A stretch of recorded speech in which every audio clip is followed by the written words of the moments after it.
नमस्ते, सलाम, सत श्री अकाल एंड हेलो। कैसे हैं बच्चों? होप आप लोग बहुत अच्छे होंगे। बच्चों, आज मैं आप लोगों के क्लास 6 का चैप्टर 1 के मार्ग में इसकी व्याख्या प्रस्तुत करने जा रही हूँ। और ये चैप्टर आपके रामचरितमानस से लिया गया है और इसके कवि हैं तुलसीदास जी। तो सबसे पहले मैं दोनों खंड की समरी आप लोगों को बताती हूँ कि समरी क्या है, उसके बाद में आप लोगों को एक्सप्लेनेशन समझाती हूँ। तो समरी इस प्रकार से है, ये सवैये हैं जो आपके कोर्स में हैं। यहाँ पर तुलसीदास जी कहते हैं कि नगर से निकलते ही कुछ दूर चलकर राम की पत्नी सीता थक गई हैं। मतलब यहाँ पर सीता, राम, लक्ष्मण इनके वनवास का चित्रण किया गया है और उनके माथे पर पसीने की बूंदें झलकने लगती हैं और प्यास से होंठ सूखने लगते हैं। और सीता जी श्री राम से पूछती हैं कि अब कितनी दूर चलना है और पर्णकुटी कहाँ बनानी है। पर्णकुटी अर्थात पत्तों से बनी हुई कुटी।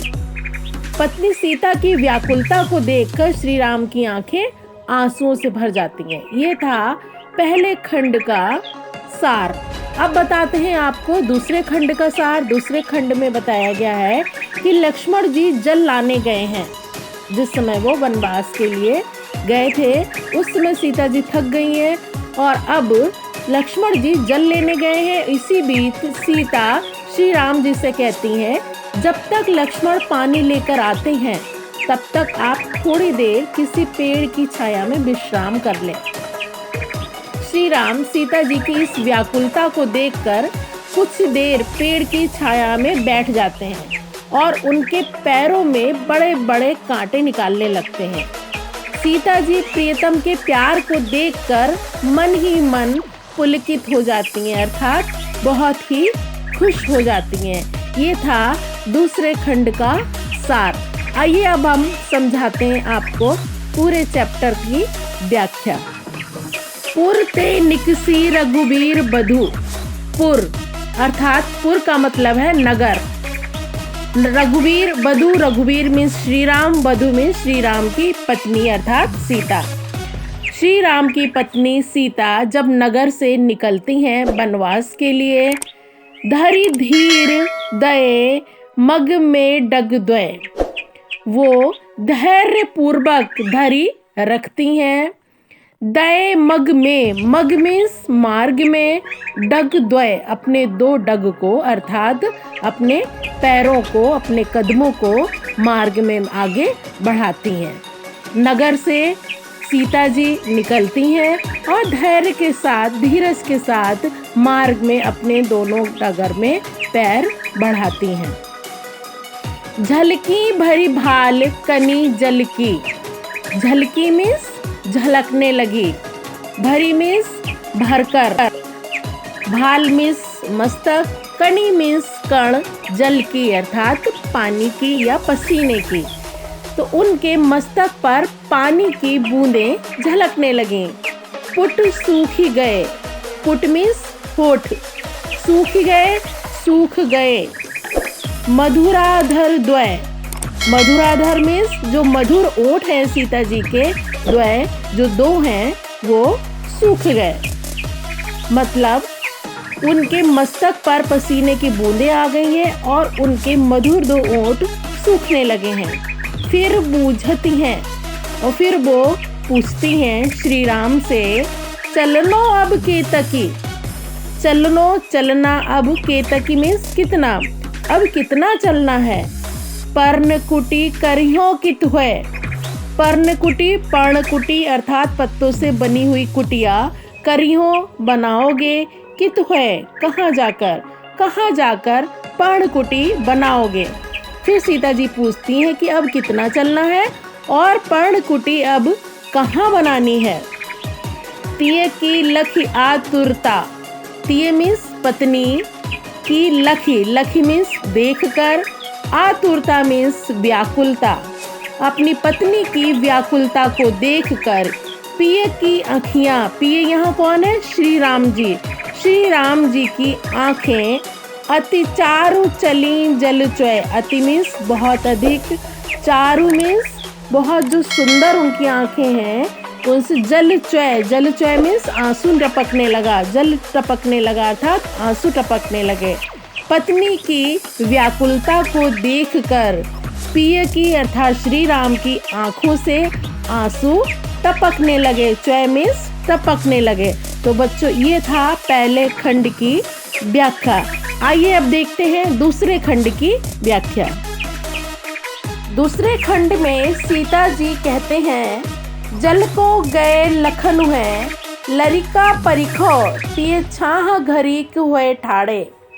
सीता जी श्री राम से कहते हैं, जल को गए लखनु है, लक्ष्मण जी जल लेने के लिए गए हैं, तब तक लरिका परिखो, लरिका मीन्स लड़का अर्थात बालक, लक्ष्मण के लिए यहाँ पर उन्होंने बालक कहा है कि उस बालक को परिखो मीन्स इंतज़ार करो, देखते हैं। पिए हे पिया, छाह घरीक हुए ठाड़े। घरीक मीन्स एक घड़ी तक, छाह में छाया में, हुए ठाड़े ठाड़े हो लेते हैं अर्थात खड़े हो लेते हैं। मतलब यहाँ पर सीता जी कहती हैं, जब तक लक्ष्मण जी पानी लेने गए हैं तब तक छाया में एक घड़ी के लिए खड़े हो लेते हैं और विश्राम कर लेते हैं। पोछ पसेऊ बयारी करो।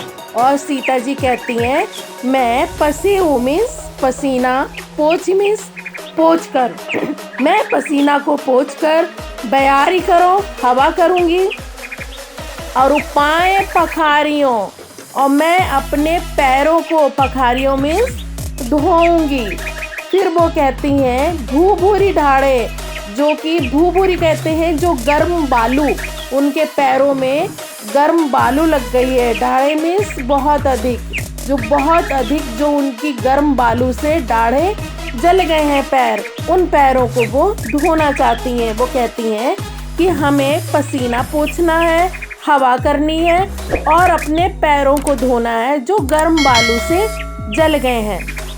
तुलसी रघुबीर प्रिया श्रम जानिके। तुलसीदास जी कहते हैं कि रघुबीर अर्थात श्री राम जी प्रिया श्रम जानिके। प्रिया श्रम मीन्स जो सीता जी हैं उनको थका हुआ जानकर, बैठी विलंब लौ कंटक काढ़े, और वो बहुत देर तक बैठते हैं और कांटे निकालने लगते हैं। जानकी नाह को नेह लखो। जानकी अर्थात सीता जी, जब सीता जी नाह, नाह कहा गया है नाथ के लिए, और नाथ कहते हैं पति को, तो सीता जी के पति हैं श्री राम जी। तो श्री राम जी के नेह लखो, नेह मीन्स प्रेम, लखो देखकर, सीता जी ने जब अपने पति नाथ का प्रेम देखा, पुलको तनु, तो उनका तन, उनका शरीर पुलकित हो गया, खुश हो गया। बारी बिलोचन बाड़े, और उनके जो बिलोचन अर्थात जो आँखें हैं, नेत्र हैं, उनमें से बारी, बारी मीन्स पानी, और पानी कहा गया यहाँ पर आंसुओं के लिए, और बाड़े मीन्स भर आना, उनके नेत्रों में आंसू भर आए। जानकी ने अपने नाथ श्री राम जी के प्रेम को देखकर उनका शरीर पुलकित हो गया और उनके नेत्रों में आंसू आ गए। तो बच्चों ये था आज का हमारा चैप्टर 1 के मार्ग में। होप आप लोगों को हमारा एक्सप्लेनेशन बहुत अच्छा लगा होगा। बच्चों यदि आपको हमारे वीडियोस अच्छे लगते हैं तो कृपया हमारे वीडियो को सब्सक्राइब ज़रूर कर लीजिए, और आगे लेकर आते हैं इसी तरह के इंटरेस्टिंग और एजुकेशनल वीडियोस। तब तक के लिए all the best for your exams. Thank you.